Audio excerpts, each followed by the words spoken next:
ओम नमो भगवते वासुदेवाय। म्यूट करके आप लोग भी साथ में बोल सकते हैं। ओम नमो भगवते वासुदेवाय।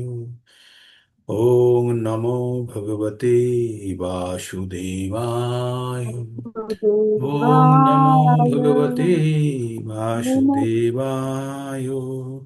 ॐ अज्ञानतिमिरान्धस्य ज्ञानञ्जनाशलाकया शलाकया चक्षुरुन्मीलितं तस्मै श्रीगुरुवे तस्मै नमः। श्री गुरुवे नमः। श्रीचैतन्यमनोभीष्टं स्थापितं येन चैतन्यमनोभीष्टं भूतले स्थापितं येन स्वयं भूतले रूपा कदा मह्यं स्वयं रूप ददाति कदा मह्य ददाति स्वपदान्तिकम्। स्वपदान्तिकम्। वन्देऽहं श्रीगुरो वन्देऽहं श्रीगुरुं श्रीयुतपदकमलं श्रीयुतपदकमलम् श्रीगुरान् वैष्णवांश्च श्रीगुरून् वैष्णवांश्च श्रीरूपं श्रीरूपं सगृजातं सगृह्णातं सगणरघुनाथान्वितं तं सजीवं सगणरघुनाथान्वितं तं सजीवम् साद्वैतं साविभूतं साद्वैतं परिजनसहितं सावधूतं परिजनसहितं कृष्णचैतन्यदेवं कृष्ण श्रीराधा चैतन्यदेवम् कृष्णपादान् सहगणललिता कृष्णपादान् सहगणललिता श्रीविशाखान्वितांश्च श्रीविशाखान्वितान् हे च। कृष्ण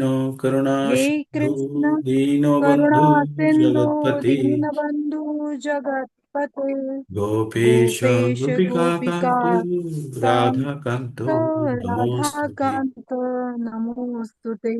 तप्तो काञ्चन तप्त काञ्चन गौरवङ्गी गोपीनाथवृन्दावनेश्वरी विशोभानुसुते वृन्दावनेश्वरी देवी प्रणमामि विश्वभानुसुते देवी हरिप्रिये प्रणमामि वञ्चाकल्पतरुभ्यश्च कृपा हरिप्रिये। सिन्धुभ्यो एव च पतितानां वाञ्छाकल्पतरुभ्यश्च पावनेभ्यो कृपा सिन्धुभ्यैव च वैष्णवेभ्यो नमो पतितानां नमः। पावनेभ्यो वैष्णवभ्यो नमो नमः।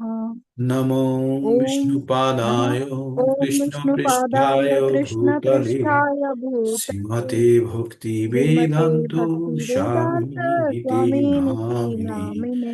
नमस्ते सरस्वती नमस्ते देवे सरस्वते देवे गौरवाणी गौरवाणी प्रचारिणे प्रचारिणे निर्विशेषे निर्विशेष शून्यवादी शून्यवादी पाश्चात्यदेशो पाश्चात्य देश तारिणे। तारिणे।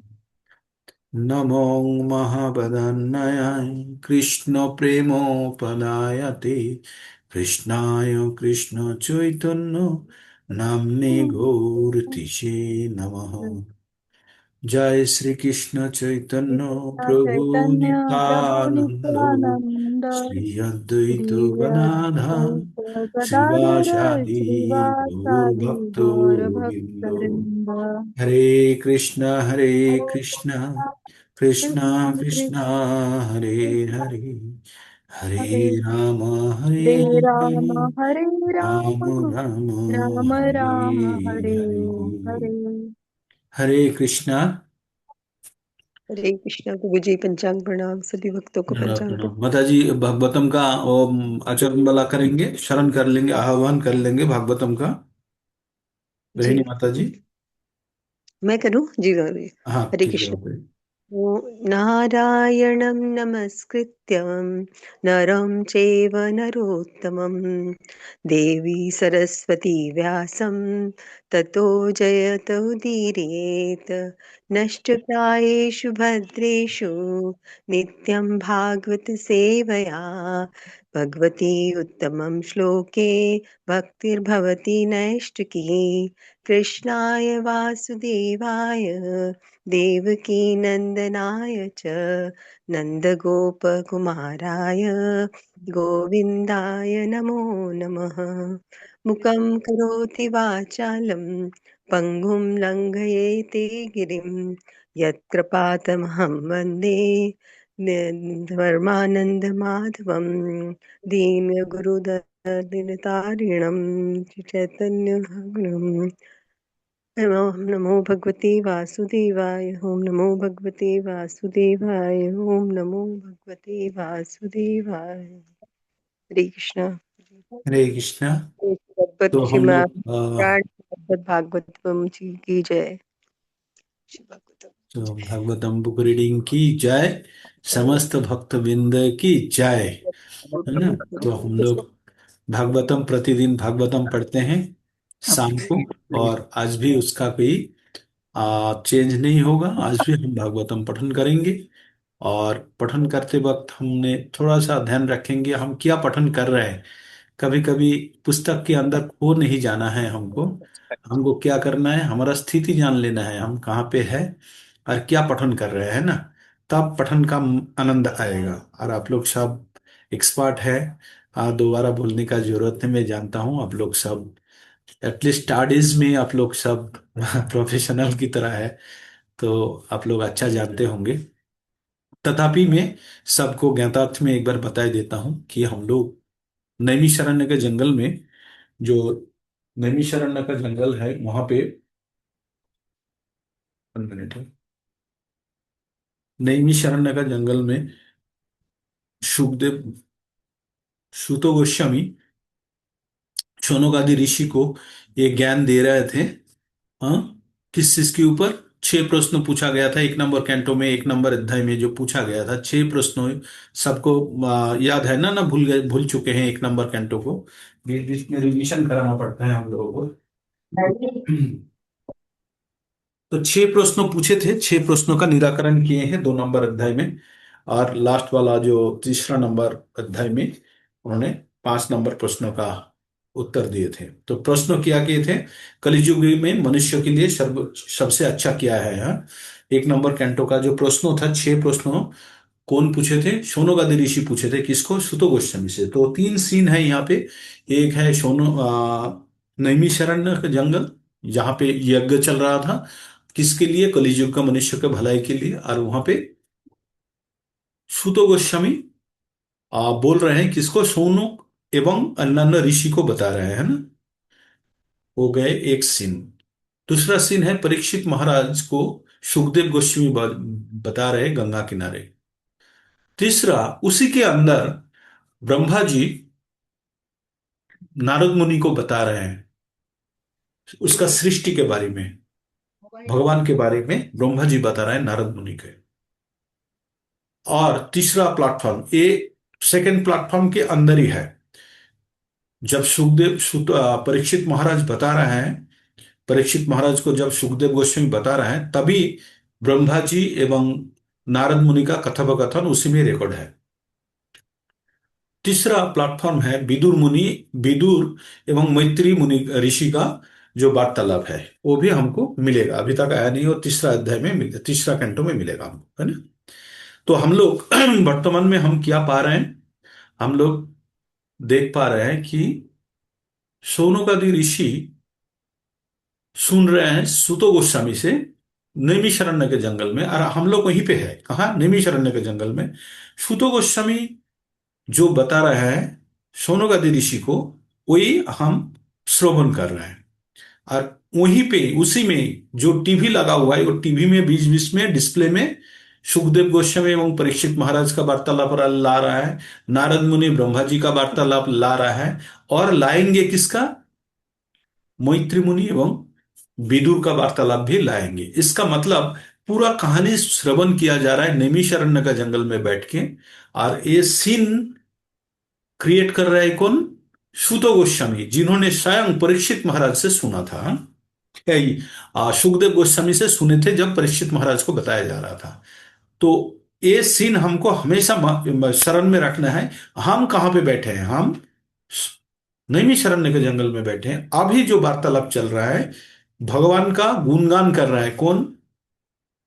नारद मुनि को बता रहे हैं ब्रह्मा जी। जब नारद मुनि को ब्रह्मा जी को नारद मुनि ने पूछे थे, इस प्रकार पूछे थे कि आप ही सब कुछ का सृष्टि स्रष्टा है, आपने सब कुछ सृष्टि किए हैं। तो इसका संदर्भ में ब्रह्मा जी नारद मुनि को बता रहा है मैं सृष्टिकर्ता नहीं हूं, मेरा पीछे भी कोई और है। उसके बारे में डिटेल्स इस प्रकार जा रहा है ना। तो उसी संदर्भ में हम श्रवण कर रहे हैं ब्रह्मा जी भगवान के बारे में जो बात कर रहे हैं, है ना। यहीं पे हम लोग आके अटके हुए हैं। और 6 प्रश्न जो पूछा गया था, 6 प्रश्न एक बार बता ही देते हैं आप लोगों को स्मरण करने के लिए। कलियुग का मनुष्य के लिए सबसे सर्वोत्तम क्या है? 2, समस्त वैदिक शास्त्रों का सार क्या है? 3, भगवान क्यों देवकी नंदन के रूप में जन्म लिए थे। चौथा, उनका कार्यकलाप किया था। पांचवा, भगवान का समस्त अवतारों का स्रोत क्या है, अवतार का नाम क्या है और उनका उद्देश्य क्या है। छह, जब भगवान ये धराधाम छोड़ के चले जाएंगे तो धर्म कहाँ आश्रय लेंगे, है ना। 2 नंबर में इसका निराकरण करते हैं। 3 नंबर में समस्त अवतारों का नाम बताते हैं। चौथा में नारद मुनि का आगमन के बारे में बताया जाता है। पंचम एवं षष्ठ में नारद मुनि एवं व्यासदेव के बारे में, व्यासदेव के बीच में वार्तालाप होता है। 7 नंबर में अश्वत्थामा को दंडित किया जाता है। 8 नंबर में कुंती देवी का प्रार्थना होता है एवं जो उत्तरा का गर्भ में परीक्षित महाराज हैं उनको बचाया जाता है। 9 नंबर में भीष्म, जो पितामह भीष्म जो है, मतलब जो अर्जुन का पितामह भीष्म जो है, और उनका देहोत्याग होता है, भगवान के सामने देह त्यागते हैं। 10 नंबर में भगवान द्वारका के लिए जाने के लिए प्रस्तुत होते हैं। 11 नंबर में द्वारका पहुंच जाते हैं। 12 नंबर में परीक्षित महाराज का जन्म होता है। बहुत ऋषि मुनि आते हैं, ब्राह्मण आते हैं, उनको उनके बारे में प्रिडिक्ट करते हैं, उनको दान दक्षिणा दिया जाता है। 13 नंबर में विदुर तीर्थ क्षेत्र से आके समस्त कुछ देखते हैं। देखिए उनका बड़ा भाई धृतराष्ट्र को लेके निकल पड़ते हैं। धृतराष्ट्र एवं गांधारी को लेके उत्तर की ओर निकल पड़ते हैं। 14 नंबर में अर्जुन द्वारका से आते हैं काफी दिन के बाद, तब युधिष्ठिर महाराज पूछते रहते हैं, बाकी सब अंतिम में बताते हैं कि भगवान ने लीला संग करके उन्हें चले गए हैं। तो बहुत दुखित हो जाते हैं। 15 नंबर में अर्जुन एवं युधिष्ठिर महाराज के बीच में वार्तालाप चलता है, जहां पे अर्जुन भगवान के साथ रह के क्या क्या समय कैसे बिताया, क्या क्या उपदेश मिला है, सब कुछ दोबारा पुनराय अपना मन के अंदर उसको निकालते हैं या सोचते हैं। और दोनों भाई में वार्तालाप चलता है। तब युधिष्ठिर महाराज को लगता है कि एनाफ इज एनफ, अभी ये धराधाम छोड़ने के लिए हमको और यहाँ से कुछ पाने का नहीं है, तो हमको चरम लक्ष्य की ओर निकालना है बोल के और उसी वस्त्र में वो निकाल पड़ते हैं। उनका भाई भी उसको फॉलो करते हैं और द्रौपदी एवं सुभद्रा भी साथ साथ में चले जाते हैं। 16 नंबर में धरती रूपी गाभी और धर्मो वृषो धर्मो धर्मराज जो वृष रूप में है, दोनों में वार्तालाप चलते रहते हैं। दोनों गाभी का आंख से आंसू निकालते हैं और जो धर्मराज है, वृषो जो है, उनका तीनों टांगे तोड़ दिया जाता है और एक पैर के ऊपर खड़े रहते हैं, थरथराते रहते हैं, पेशाब करते हैं। उस समय पे परीक्षित महाराज का आगमन होता है। उन्होंने बोलते हैं, किसका हिम्मत हुआ है या साहस हुआ है कि मेरा राज्य में होते हुए इस प्रकार ये प्राणी को इस प्रकार ताड़ित किया जा रहा है। बाद में पता चलता है कि कली बोल के एक शूद्र राजा है जो उसका आगमन होना था, उन्होंने इस प्रकार का कर्म कांड किया है। तो परीक्षित महाराज तुरंत उनको हत्या करने के लिए उनका तलवार, मतलब जो अस्त्र निकालते हैं। तो परीक्षित महाराज मौका देख के शेल्टर मांग लेते हैं और परीक्षित महाराज उनको शेल्टर देते हैं। जब शेल्टर के लिए 5 जगह का पूछते हैं, 4 जगह पूछते हैं जहाँ पे जुआ, मदिरापान, पशु भक्षण या आमिष भक्षण या वेश्यालय है, इस प्रकार जायगा मांग लेते हैं। तो परीक्षित महाराज आराम से जायगा उनको दे देते हैं, बोलते हैं हाँ मेरा राज्य में तो इस प्रकार है ही नहीं। अंतिम में अति चतुराई के साथ कली ने पूछ लेते हैं, जहाँ पे शरण रखा जाता है वहां पे भी मेरे को रहने का जायगा दीजिए। शरण मतलब धन होता है, तो जिसके पास धन होगा और उसका मस्तिष्क सही नहीं होगा तो ये बाकी 4 प्रकार का कर्म शुरू कर देंगे वो, हाँ। तो इसी चतुराई के साथ कली ने भगवान परीक्षित महाराज से वो स्थान मांग लिया। 18 नंबर यहीं पे अंत होता है। 19 नंबर में परीक्षित 18 नंबर में परीक्षित महाराज चलते हैं, इसके लिए क्या नाम है, पशु शिकार के लिए निकालते हैं। हरिण को चेस करते हैं, करते करते हिरन जब भाग जाते हैं तो थकान महसूस करते हैं और तृष्णार्थ होके आ शमीक ऋषि का जो आश्रम है वहां जाते हैं। ऋषि तब ध्यान कर रहे थे, तब ध्यान में रहते हुए उनसे जल मांगते हैं। जल नहीं मिलने पर क्रोधित होके उन्होंने उनके गला में एक सांप लटका के चले जाते हैं। शमीक ऋषि का गला में सांप का लटका हुआ खबर उनका बेटा श्रृंगा को मिल जाता है। श्रृंगा ने अभिशाप देते हैं कि जो इस प्रकार कर्म किया है उसका 7 दिन के अंदर तक्षक नाग द्वारा दंशन में उनका मृत्यु होगा। जब ये संवाद समीक ऋषि को पता होता है तो उन्होंने राजा तक एक संवाद पहुंचा देते हैं। उनका संतान को, जो पुत्रों को तिरस्कार करते हैं कि इस प्रकार कर्म नहीं करना चाहिए था उनको। राजा भी पछता रहे थे परीक्षित महाराज की उन्होंने शायद ठीक काम नहीं किया, और ये भी सोच रहे थे कि उनका साजा उनको मिलना चाहिए, कोई उनका राज्य का कोई और व्यक्ति ना भोगे। ये सोचते सोचते उनके पास खबर आता है कि जो उनका 7 दिन के अंदर तक्षक दरा दंशन में उनका हत्या हो जाएगा, मृत्यु हो जाएगा। तब वो तुरंत गंगा किनारे चले जाते हैं। राजपाट उनका पुत्र जन्मेजय को हैंडओवर कर देते हैं, करके उसको इस मोमेंट में क्या करना चाहिए बोल के वो गंगा किनारे समस्त ऋषि मुनियां आ जाते हैं। तो उनसे पूछने पर सुखदेव गोस्वामी आगमन होता है। सुखदेव गोस्वामी उनको क्या करना चाहिए नहीं चाहिए भगवत का कथा श्रवण कराते हैं। यहाँ पे एक चीज बहुत गुरुत्वपूर्ण है, भगवत का कथा जब श्रवण करते हैं परीक्षित महाराज, कोई एक्शन और नहीं लेते। वो 7 दिन तक निरंतर खाना पीना सब कुछ बंद करके भागवतम का कथन श्रवण करते हैं। तो ये भागवतम का ये महत्व ये है कि अगर कोई निष्ठा के साथ भागवतम का श्रवण करते हैं तो वो उसका जन्म जन्मांतर का पाप तो धुल ही जाते हैं, और निश्चित रूप से उसको मोक्ष या भगवान का धाम मिल जाता है। ये भागवतम में लिखा हुआ है। और परीक्षित महाराज ने वो 7 दिन में कोई एक्शन लेने का टाइम नहीं मिला था। उसको एक ही ऑप्शन मिला था, एक ही सुযোग मिला था, वो है श्रवण करने का। और उन्होंने प्राण भर के श्रवण किए, और उन्होंने एक जन्म मृत्यु चक्र का बेड़ा से मुक्त हो गए, है ना। तो भागवतम अत्यंत गुरुत्वपूर्ण है, अत्यंत श्रद्धा पूर्वक इसको श्रवण करना चाहिए, और पूरा इसके ऊपर विश्वास होना चाहिए कि परीक्षित महाराज इनको श्रवण करके उद्धार हो गए हैं। हम भी अगर श्रद्धा पूर्वक इसको श्रवण करते हैं तो सम प्रकार फल मिलेगा। यद्यपि जो शुद्ध भक्त कभी फल का आशा नहीं करते या कोई मोक्ष के लिए दावी नहीं करते हैं, वो तो चाहते हैं कि भगवान का चरण कमल मिल जाए, वही उनका चरम लक्ष्य है। हम लोग भगवत गीता में 11.55 में हमने पढ़े हैं, मत कर्मो कित मत परमो, मत कर्मो कित मत परमो, मद भक्तो संग वर्जित, निरावैरो निरावैरो, मत कर्मो मत कर्मो कित मद भक्तो, मत कर्मो कित मत परमो, मद भक्तो संगो वर्जितो, निरावैरो सर्वभूतेषु सजा मामेति पांडव। तो बोलते हैं, हे पांडव, आप मेरे लिए कर्म करो।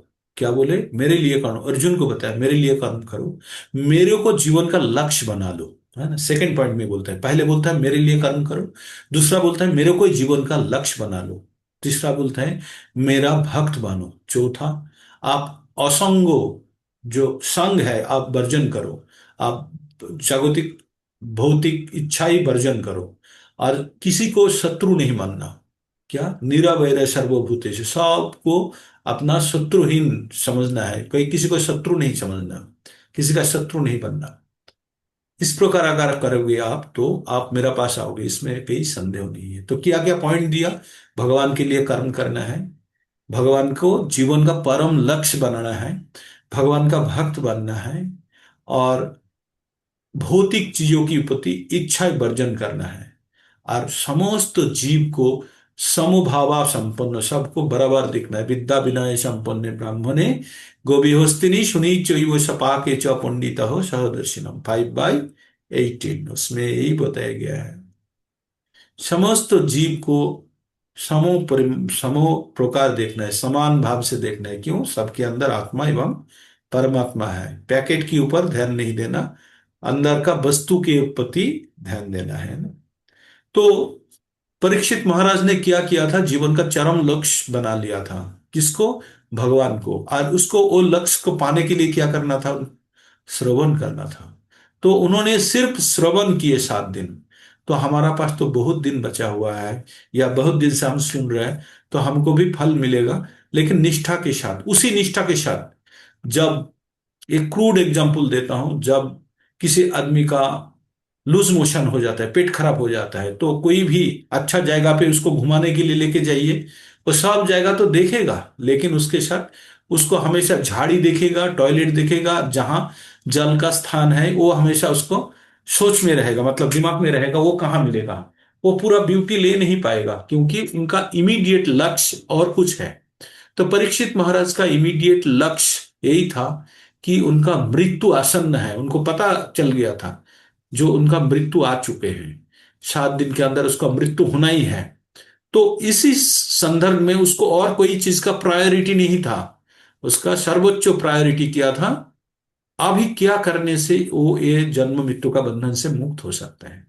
तभी सुखदेव गोस्वामी ने उनको और भी ऑप्शन दे सकते थे, हमने पठन किए हैं 2 नंबर अध्याय में। सुखदेव गोस्वामी उसको स्वर्ग दिला सकते थे, ये दिला सकते थे, वो दिला सकते थे, लेकिन नहीं, क्योंकि परीक्षित महाराज बचपन से ही भगवान का भक्त था। इवन जन्म लेने के पहले ही भगवान के साथ उनका साक्षात्कार हो चुका था, है ना। तो वो परम वैष्णव थे।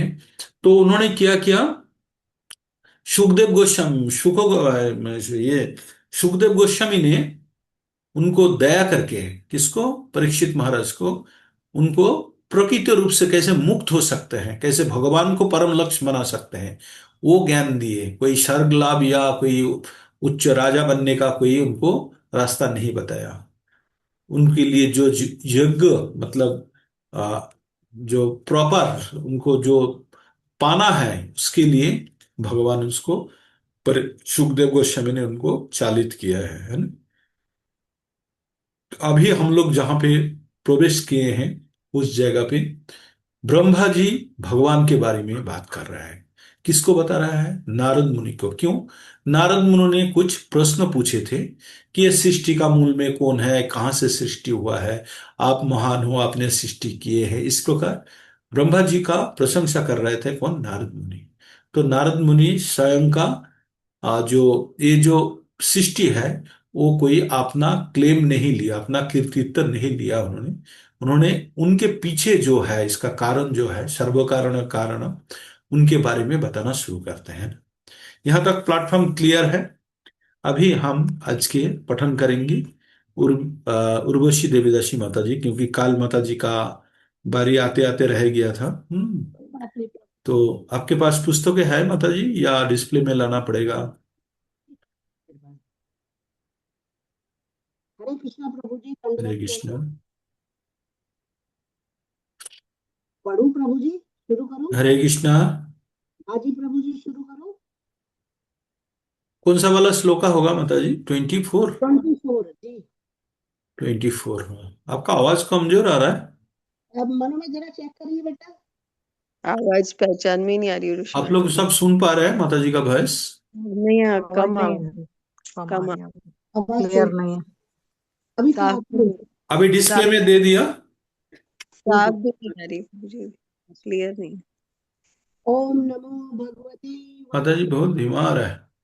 ओम बहुत नमो बहुत भगवते क्लियर नहीं है। वासुदेवाय। ओम नमो भगवते वासुदेवाय। जगत गुरु कृष्ण मूर्ति अभय चरणामृत श्री भक्तिवेदांत स्वामी श्री पाद जी की जय। श्रीमद् भागवत महापुराण की जय। माता जी श्रवण नहीं कर पा रहे हैं आप लोग, आपका आपका जो ये है ना, आवाज है ना, जी खूब धनी, खूब कमजोर है। उसको थोड़ा उन्नत करना पड़ेगा। अगर लैपटॉप से कर रहे हैं तो उनका सेटिंग थोड़ा देख लीजिए, ऑटोमेटिक में दे दीजिए माइक्रोफोन का सेटिंग। हरे कृष्णा।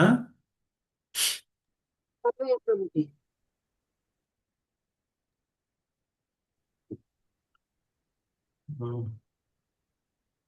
अनम्यूट कीजिए।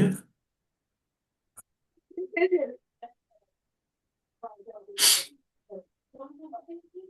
कृष्ण। माता जी साउंड बढ़ा दीजिए। अरे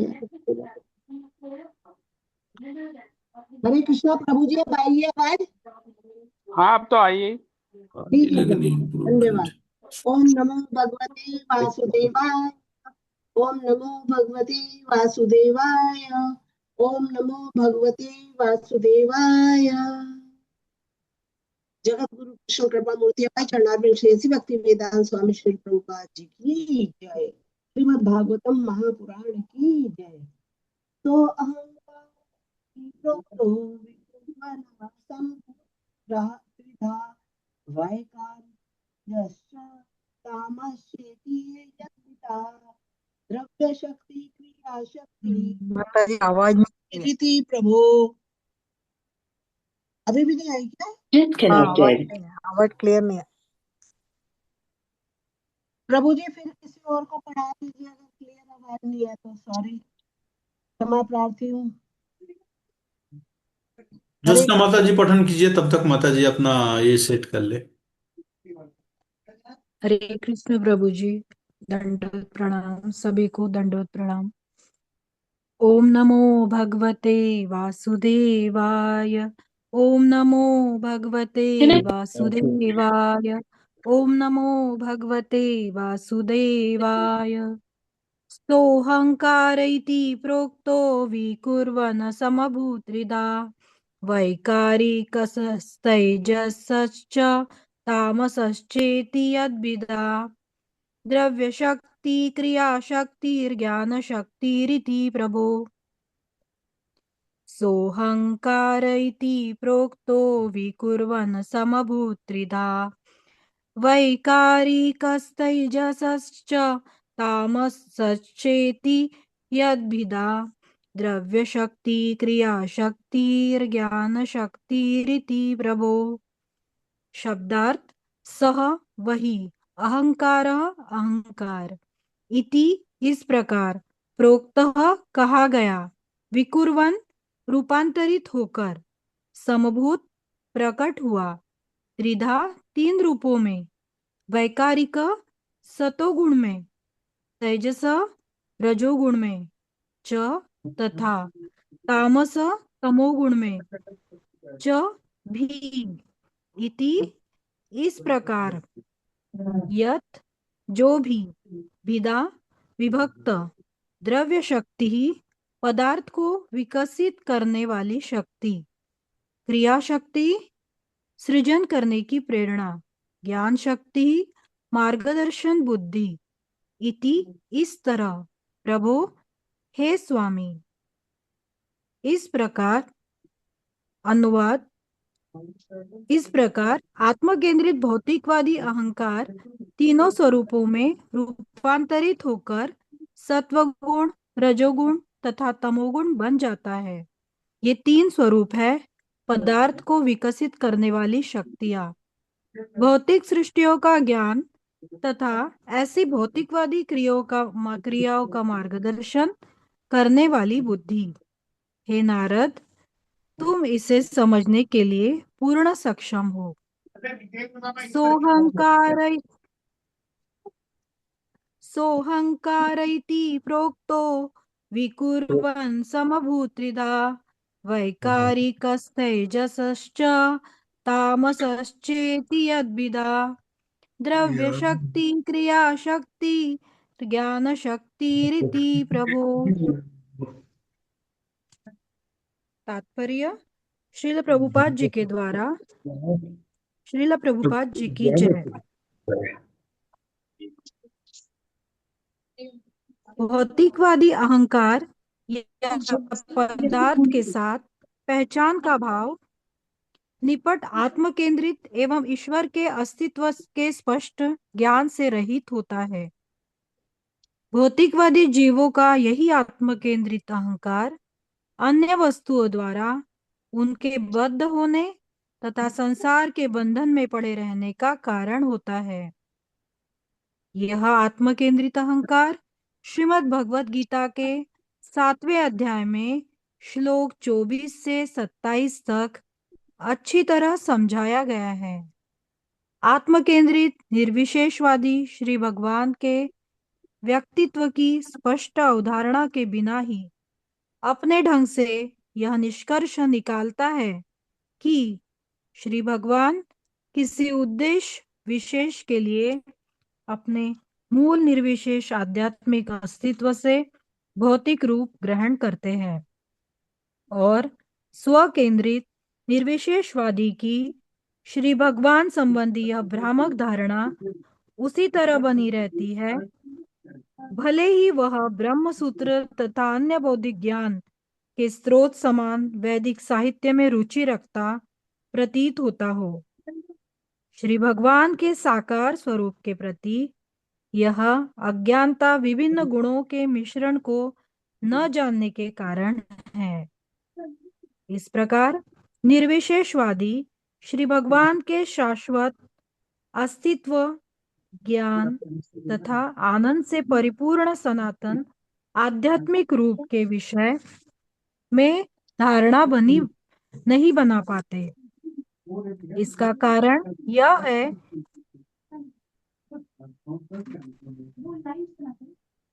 आवाज आ रही है हाँ, किसी सुनाई की दे रहा है। बीच बीच में। मैं इसका कारण यह है कि श्री भगवान यह अधिकार अपने पास सुरक्षित रखते हैं कि वे ऐसे अभक्त के समक्ष प्रकट न हो जो श्रीमद् भगवत गीता जैसे ग्रंथ का अध्ययन करने के बाद भी हठवश मूढ़ता से निर्विशेषवादी बने रहते हैं। यह दुराग्रह श्री भगवान की निजी शक्ति योग माया के प्रभाव के कारण होता है और हठी निर्विशेषवादी की दृष्टि को आच्छादित करने में सहायक बनने का कार्य करता है। ऐसे मोहग्रस्त व्यक्ति को मूढ़ अर्थात निपट अज्ञानी कहा जाता है, क्योंकि वह श्री भगवान के दिव्य रूप को अजन्मा तथा अक्षर के रूप में समझने में असमर्थ रहता है। यदि श्री भगवान अपने मूल निर्विशेष रूप से भिन्न कोई स्वरूप या भौतिक आकार ग्रहण करते हैं, तो इसका अर्थ यह होता है कि वे जन्म लेते हैं और निर्विशेष से साकार रूप में परिवर्तित होते हैं, लेकिन वे परिवर्तनशील नहीं हैं। न ही वे बद्ध जीव की तरह कभी नया जन्म लेते हैं। बद्ध जीव अपनी भौतिक स्थिति की बद्ध अवस्था के कारण एक जन्म के पश्चात दूसरा जन्म ले सकता है, लेकिन स्वकेंद्रित निर्विशेषवादी अपने अज्ञान जनित अहंकार के कारण श्री भगवान को अपने जैसा मानकर चलते हैं। यद्यपि वेदांत के ज्ञान में वे तथाकथित रूप से बहुत आगे बढ़े हुए कहलाते हैं। प्रत्येक व्यक्तिगत जीव के हृदय में निवास करने के कारण श्री भगवान ऐसे बद्ध जीवों की भूत, वर्तमान तथा भविष्य की प्रवृत्तियों को भली भांति जानते हैं, लेकिन मोहग्रस्त बद्ध जीव शायद ही उन्हें उनके साक्षात रूप में जान सके। अतएव निर्विशेषवादी श्री भगवान के ब्रह्म तथा परमात्मा रूपों को जान लेने के बाद भी उनके नित्य साकार स्वरूप नारायण से अनभिज्ञ रहते हैं, जो समस्त भौतिक सृष्टि से परे होता है। ऐसी निपट अज्ञानता मूढ़ता का कारण भौतिकवादी व्यक्ति के द्वारा कृत्रिम रूप से बढ़ाई जाने वाली भौतिक मांगों में लगे रहना है। पूर्ण पुरुषोत्तम भगवान की अनुभूति प्राप्त करने के लिए मनुष्य भौतिक सेवा द्वारा भौतिकवादी इंद्रियों को शुद्ध करना होता है। सत्वगुण या वैदिक साहित्य में वर्णित ब्राह्मण संस्कृति ऐसी आध्यात्मिक अनुभूति कराने में सहायक होती है। इस तरह बद्धजीव की ज्ञान शक्ति अवस्था अन्य दो अवस्थाओं द्रव्य शक्ति तथा क्रिया शक्ति से अच्छी है। समस्त भौतिक संस्कृति पदार्थों के विपुल संग्रह द्वारा या दूसरे शब्दों में औद्योगिक कार्यों के लिए कच्चे माल के संग्रह द्वारा व्यक्त होती है और सारे औद्योगिक कार्यकलाप क्रिया शक्ति आध्यात्मिक जीवन के प्रति निपट अज्ञान के कारण है। द्रव्य शक्ति तथा क्रिया शक्ति के सिद्धांतों पर आधारित भौतिकवादी सभ्यता की इस महान विडंबना को ठीक करने के लिए श्रीमद् भगवद गीता 9.27 में व्यक्त कर्मयोग के सिद्धांतों के अनुसार भक्ति योग को ग्रहण करना होगा। यथा यत् करोषि यद श्रासि सज्जुहोषि ददासि यत् सतपस्यसि कौन्तेय तत्कुरुष्व मदर्पणम्। हे कुंती पुत्र, तुम जो भी करो, जो भी खाओ, जो भी अर्पित करो और दान दो तथा जो भी तपस्याएं करो, वे सब मुझे भेंट रूप में करो। हरे कृष्णा। हरे कृष्णा। बहुत सुंदर तात्पर्य है और माता जी भी बहुत सुंदर ढंग से पढ़े हैं। तो यहाँ पे जो बताया गया, तीन गुणों के बारे में बताया गया है ना। तो ये तीनों गुणों जो है, सत्व रज तमस, ये यहाँ पे जो हमने श्लोका में पढ़े किया, इस प्रकार आत्मकेंद्रिक आध्यात्मिकवादी अहंकारी तीनों स्वरूपों में रूपांतरित होकर सत्व रजोगुण तथा तमोगुण बन जाता है। ये तीन स्वरूप है पदार्थ को विकसित करने वाली शक्तियां, भौतिक सृष्टियां का ज्ञान, आ, तथा ऐसी भौतिकवादी क्रिया का मार्गदर्शन कराने का बुद्धि। हे नारद, तुम इसे समझने के लिए पूर्ण सक्षम हो। कौन बोलता है ये चीज? ब्रह्मा जी बोलते हैं नारद को कि जो अभी जो बताया है ये तुम समस्त समझ सकते हो। तो आत्म केंद्रिक जो भौतिकवादी, भौतिकतावादी मतलब जो जड़ जगतिक जीवन को जो भोगने चाहते हैं उनके बारे में बता रहा है अहंकार के कारण। तो हम लोगों के अंदर अहंकार होना ठीक है या बुरा है? हमारा अंदर अहंकार है। जब सत्ता अहंकार है तब ठीक है, जब बुरा अहंकार, मिथ्या अहंकार है तो भूल है। सत्ता अहंकार क्या है? हम अनु है, भगवान विभु है और हम भगवान का दास है। ये दिस इज सत्ता अहंकार, अच्छा अहंकार। और मिथ्या अहंकार क्या है? हमारा पास ये है, हम मनुष्य है, हमारा शरीर है, हम पशु से अच्छा है, हम उनसे अच्छा है, इनसे अच्छा है, मेरा अधिक धन है। ये सब देहात्म बोध जो है उसको बोलते हैं मिथ्या अहंकार, है ना। अभी हम लोग आप लोगों को पहले भी बताया था तीन प्रकार का मूर्ख होता है ना। मूर्ख होता है जो तीन प्रकार का मूर्ख होता है। एक होता है जो मूर्ख जो जानता नहीं है, आप कोई प्रश्न पूछे उसका वो जवाब नहीं दे पा रहा है, लेकिन ये चीज जानता है कि इसका जवाब कौन जानता है। किस प्रकार? आपका जैसे घर में एक केस लड़ना है ना, केस लड़ना है। तो किसी से कहीं झगड़ा हो गया, आप केस फाइल करोगे या कुछ हो गया, लेकिन आपको रूल पता नहीं है, लेकिन ये चीज पता है कि लॉयर को पता है ना। ये चीज तो आपको पता है, एक वकील पकड़ना है ना। तो आप वकील हायर कर सकते हो, वकील हायर कर सकते हैं। तो इसी प्रकार ये एक मूर्ख है जो स्वयं नहीं जानता, लेकिन ये चीज जानता है। कौन जानता है? ये अच्छा है। This is good quality of मूर्ख। ये ये जो मूर्खता है सम एक्सटेंट एक्सेप्टेबल। दूसरा प्रकार का मूर्ख क्या है? जो स्वयं नहीं जानता और ये भी नहीं जानता कि इसको कौन जानता है। जैसे एक रिमोट गांव का कोई दरिद्र व्यक्ति है और उसको जाके आप उत्पीड़न कर रहे हो, उसको कुछ पता नहीं, ना स्वयं जानते हैं, ना जानते हैं कोई वकील को या कोई गवर्नमेंट ऑफिसर को या कोई पुलिस को कंप्लेन करके भी इसका फल मिल सकते है, वो भी जानकारी नहीं है। वो द्वितीय प्रकार का मूर्ख है। और तीसरा नंबर का मूर्ख है हम हैं, जैसे हम लोग हैं। आप लोग है कि नहीं पता नहीं, मैं तो क्या है, वो स्वयं नहीं जानता, लेकिन मिथ्या अहंकार से वो सोचता है मैं जानता हूं।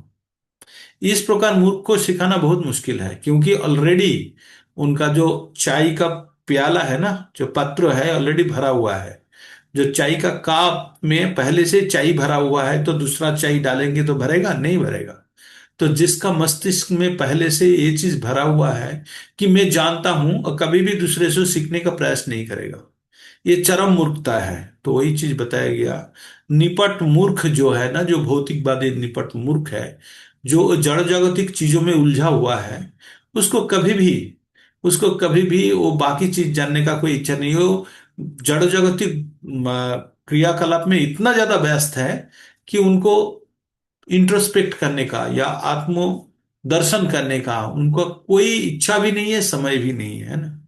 इसलिए आप किसी को भी आज वर्तमान समाज में भगवत गीता का ज्ञान सीखने के लिए बोलिए, वो बोले किस लिए सीखना है, मैं तो ऐसे ही खुश हूं। क्यों? उसको खुशी आया है जीवन का चरम लक्ष्य, मतलब उनको पता नहीं है। ये मूर्खता है, उनको पता नहीं जीवन का लक्ष्य क्या है। वो सोचते हैं खुश रहना, किसी मोमेंट के लिए खुश रहना है जिंदगी का लक्ष्य। लेकिन इटर्नल पीस, इटर्नल ब्लिस, ये इटर्नल हैप्पीनेस पाना कैसे संभव है, ये चीज उनको पता नहीं है। और ना वो सुनने चाहते हैं, क्योंकि वो आत्म अहंकार में भरा हुआ है, उसके अंदर, मन के अंदर मिथ्या अहंकार भला भरा हुआ है। तो भगवान एक बार बोलते हैं, नाहम प्रकाशम सर्वस्व जोगो माया समादृतो मूढ़ाहयं ना भी जानती मामेव परम अव्ययम। भगवान का परम अव्यय के बारे में कोई नहीं जान सकता। कौन? भगवान बोलते हैं, हर जगह पे मैं प्रकाशित नहीं होता हूं। मूढ़ाहयं, जो मूढ़ा है वो नहीं जान सकता है मेरा बारे में, मेरा जो तत्वगत रूप से मेरे को नहीं जान सकता है। तो वही चीज भगवान आ, 7 नंबर अध्याय में ये बताया था। और भगवान अंत में क्या बोलते हैं, कि अब भगवान का जो भौतिक चीजों में जो हम जो उलझे हुए हैं उनको, ये भौतिक क्रियाकलाप से मुक्त होने का रास्ता बहुत सुंदर बताया है। क्या बताया है? जत करोसि जदत मासी, जजुषोषि ददाति जत, जत जत तपस्योषि कौन्तेयो तत्कुरुषु मदर्पणम। तो बोलते हैं, हे कुंती पुत्र, तुम जो भी करो, जो भी खाओ, जो भी अर्पित करो, दान करो, तथा जो भी तपस्याएं करो, सब मुझ पे, मुझे भेंट के रूप में की जाए। जैसे हम लोग, कभी कभी होता है ना, घर में कोई अघटन घट जाते हैं या किसी का देहांत हो जाता है, तो हम लोग प्रभु जी के पूछते हैं, प्रभु जी अभी हमको जपा करना चाहिए कि नहीं? तो प्रभु जी क्या बोलते हैं, हाँ जपा करो, स्वयं के लिए करो और उनके लिए भी करो, जिसका विलंबित आत्मा, जिसका आत्मा चले गए हैं उनके लिए भी करो, है ना। तो वही चीज यहाँ बोला गया है, जो भी आप करेंगे वो, एक तो हम स्वयं के लिए करते हैं और एक दूसरे के लिए करते हैं ना, जो आत्मा चले गए हैं उनके नाम पे भी हम जप कभी कभी करते हैं। तब उस टाइम पे हम क्या सोचते हैं, जे मैं खुद के लिए नहीं कर रहा हूं, मैं और किसी के लिए कर रहा हूं, है ना, जैसे हम निमित्त बन के करते हैं। तो भगवान बोल रहे हैं, आप जो भी करोगे उसमें सब में निमित्त बनो। किसमें? जो खा रहे हो आप, जो तुम जो भी कर रहे हो, जो भी हम कर रहे हैं, हम सोच रहे हैं भगवान का काम कर रहे हैं। आप देखिए रेस्पॉन्सिबिलिटी, मतलब ये खत्म हो जाएगी और आपका टेंशन खत्म हो जाएगी। जैसे कोई जूनियर एम्प्लॉय कोई ऑर्गेनाइजेशन में काम करते हैं और उनका बॉस उनको बोलते हैं, जाओ तुम ये काम करके आओ। तो वो जो जूनियर नया नया है, वो क्या अपना लॉजिक लगाते हैं यार, वो बॉस को बोलते हैं कि सर अगर हमने ये काम करता है ना तो ये नुकसान हो जाएगा, ये हो जाएगा, वो हो जाएगा। बहुत लॉजिक लगा के उनको समझाने का प्रयास करते हैं। तो उसका बॉस क्या बोलता है, ठीक है, मैं ये सब जानता हूं क्या करना है नहीं करना है। अगर लॉस होगा तो मैं देख लूंगा, तू जाके कर। मैं तेरे को करने के लिए बोल दिया, तू ज्यादा दिमाग मत लगा, तू वो काम करके आ जा। नुकसान होगा तो मैं देख लूंगा, है ना। तो उस टाइम पे वो जो नया बंदा, जो एम्प्लॉय है या जो एग्जीक्यूटिव है, उनको क्या लगेगा, अरे ठीक है, मैं, मेरे को बोला मैं कर देता हूँ, जो भी होगा रिजल्ट होगा, मैं तो नहीं जानता हूँ, क्योंकि अगर गलत होगा तो अपना बॉस झेलेगा, अच्छा होगा तो भी वही झेलेगा क्योंकि उसी ने बोला है। तो इस प्रकार का उदासीन की तरह अगर हमने कोई कर्म करते हैं, जो कर्म का फल का ना चिंता है, ना कल कर्म जो कर रहा है वो स्वयं के लिए नहीं कर रहे और किसी के लिए कर रहे हैं, तो उसमें परफेक्शन आ जाता है। जो मेडिकल प्रोफेशन में है, यहाँ अगर मंजू शर्मा माता जी होंगे तो जानते होंगे, जो डॉक्टर्स होते हैं ना, स्पेशली जो सर्जन होता है, तो सर्जन का जो ऑपरेशन करना पड़ता है, सर्जन मेनली तो सर्जरी करता है। तो सर्जरी करना एक बहुत ही इंपॉर्टेंट एक्टिविटी है उस टाइम पे।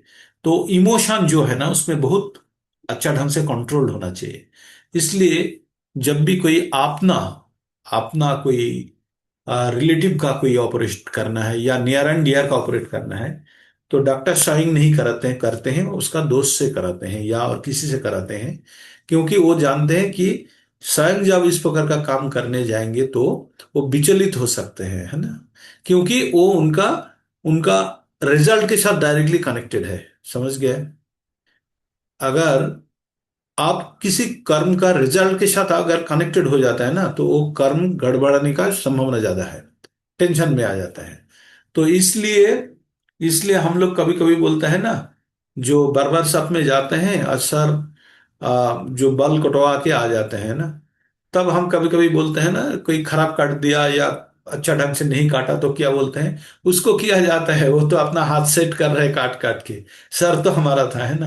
क्योंकि उनका कोई रिस्पॉन्सिबिलिटी वहीं पे खत्म हो जाता है। तो इस प्रकार का सोच अगर हमारा मन में है, जो हम जो काम कर रहे हैं दूसरे के लिए कर रहे हैं, मेरा इसमें कोई जी मतलब ये नहीं है, फल में कोई मेरा आशा भी नहीं है, और कोई मेरे को चाहत भी नहीं है, मतलब मिलने का संभावना नहीं है, मेरा कोई डिजायर भी नहीं है। तो उस टाइम पे वो कर्म उदासीन की तरह कर्म होगा, और वो कर्म होगा निष्काम कर्म जो की तरह कर्म होगा। तो भगवान बोलता है आप जो भी करो, आप जो भी खाओ, आप देखिए, आपको कोई चीज खाने में बहुत ज्यादा पसंद करते हैं आप, लेकिन आप जब सोचोगे भगवान के लिए खाना है, तो किसी भी प्रकार का खाना में आपको एक ही स्वाद मिलेगा, मिलेगा नहीं, क्योंकि आप तो खुद के लिए नहीं खा रहे हो ना, आप भगवान के लिए खा रहे हो। आप जो भी कर रहे हो, आपको लगेगा कि मैं भगवान के लिए कर रहा हूं, तो मेरा क्या जाता है इसमें। और जो भी दान करेंगे, तपस्या करेंगे, जो भी करेंगे, समस्त कुछ भगवान के लिए करेंगे, तो वो उदासीन की तरह काम करेगा, और वो उसमें कोई उसका बंधन में फंसेगा नहीं। तो यही टोटल तीनों गुण का जो काल हमने डिस्कस किया था ना, जो सतो रजो एवं तमो, और तीनों गुण का प्रभाव के कारण मनुष्य के अंदर क्या परिवर्तन होता है, उसका थोड़ा सा व्याख्या करने का प्रयास किया है। नेक्स्ट वाला श्लोक कौन रिसाइट करेंगे? नेक्स्ट वाला श्लोक के लिए कौन प्रस्तुत है? प्रभु जी पढ़ेंगे क्या, फतेह सिंह प्रभु जी पढ़ेंगे? कीजिए ना एक दिन पठन, नहीं तो छत्तर सिंह प्रभु जी करें। आज प्रभु जी इसको, मैं हमेशा कंप्लेन सुनता हूँ कि प्रभु जी हमेशा पठन करते हैं, माता जी पठन करते हैं, प्रभु जी नहीं करते। तो प्रभु जी कीजिए, मैं डिस्प्ले में दे के रखा हूँ।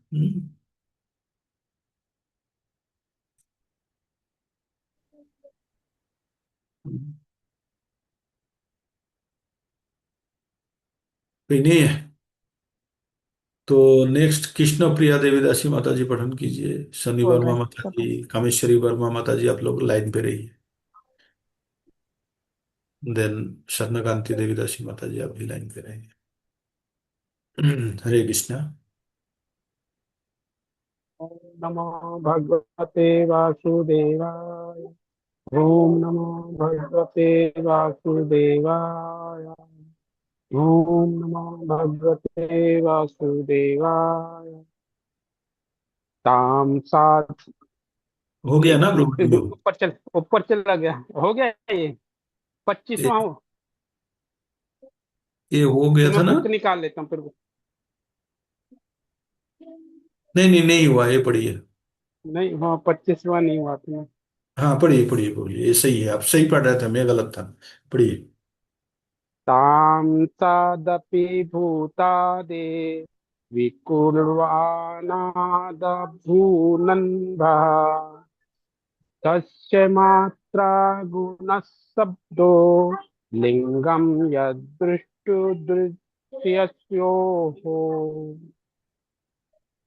तां सादपि भूतादे विक्रुवाणाद्भुन्भयः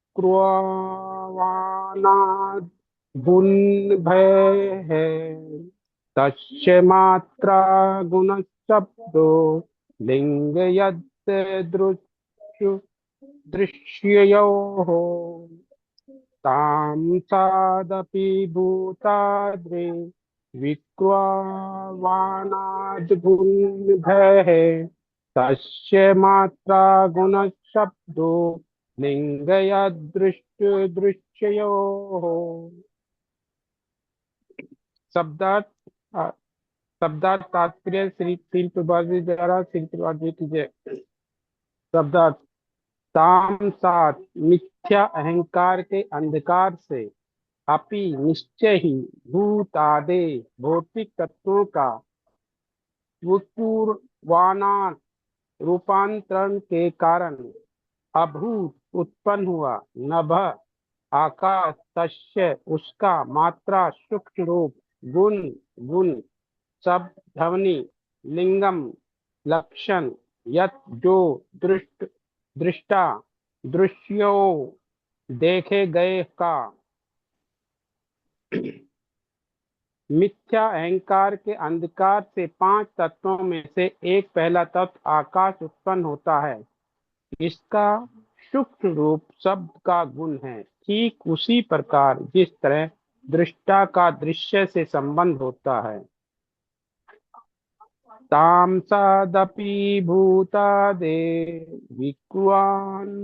विक्रांद भुन्न भय तस्य मात्रा गुण शब्दो लिंगम यदृष्ट दृश्यो हो। तात्पर्य तात्पर्य 5 तत्व जिनके नाम आकाश, वायु, अग्नि, जल तथा पृथ्वी है, मिथ्या अहंकार के अंधकार के ही विभिन्न गुण हैं। इसका अर्थ हुआ कि महत तत्व के रूप में मिथ्या अहंकार भगवान की तटस्थता शक्ति से उत्पन्न होता है और भौतिक दृष्टि पर प्रभुता जताने के इस मिथ्या अहंकार के कारण ही जीव के मिथ्या भोग के लिए सारे अवयव उत्पन्न होते हैं। जीव भोक्ता के रूप में भौतिक तत्वों के ऊपर प्रधान कारक बना रहता है। यद्यपि पृष्ठभूमि में परमेश्वर रहता है, वास्तव में भगवान के अतिरिक्त अन्य कोई भोक्ता नहीं कहा जा सकता, लेकिन जीव झूठे ही भोक्ता बनना चाहता है। मिथ्या अहंकार का यही मूल है। यह मोहग्रस्त जीव इसकी इच्छा करता है तो भगवान की इच्छा से छाया तत्व उत्पन्न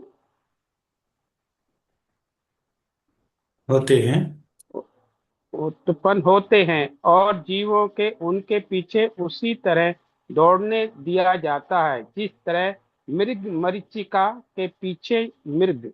यह कहा गया है कि पहले ध्वनि तन मात्रा उत्पन्न होती है और उसके बाद आकाश तत्व निर्माण होता है, और इस श्लोक में पुष्टि की गई है कि वास्तव में ऐसा ही होता है, लेकिन ध्वनि आकाश का सूक्ष्म रूप है और इनमें जो अंतर है वह दृष्टा तथा दृश्य के अंतर जैसा है।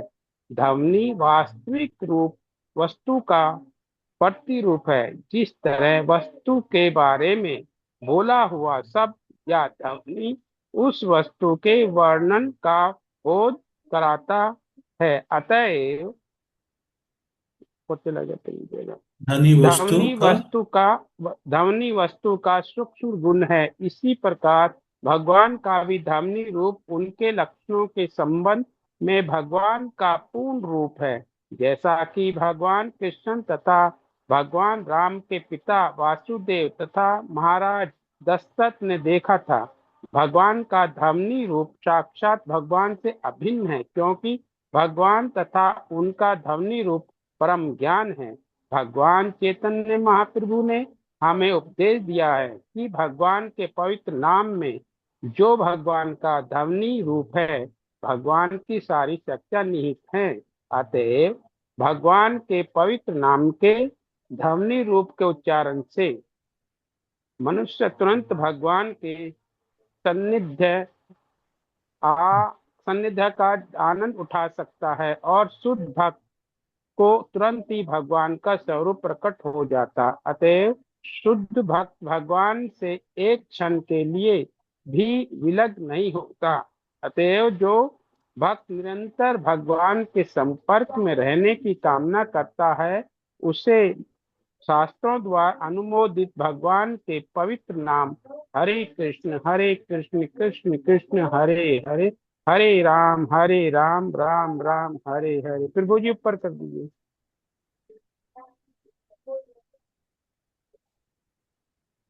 का कीर्तन करना चाहिए। जो इस प्रकार भगवान का सानिध्य प्राप्त कर लेता है, वह निश्चित रूप से मिथ्या अहंकार से उत्पन्न जगत के अंधकार से उबर जा आता है।